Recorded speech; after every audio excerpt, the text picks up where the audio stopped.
خوفن خدا کا اثر نسلوں تک۔ ایک مرتبہ حضرت عمر رضی اللہ عنہ رات کو گلیوں کے اندر پہرا دے رہے تھے۔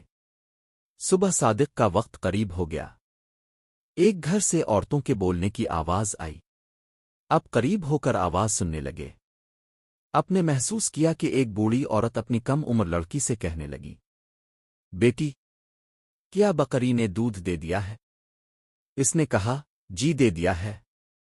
پوچھا، کتنا دیا ہے؟ جواب ملا، تھوڑا دیا ہے۔ اس بوڑھی عورت نے کہا، لینے والے آئیں گے تو وہ تو پورا مانگیں گے۔ لڑکی نے کہا، بکری نے تو تھوڑا دیا ہے۔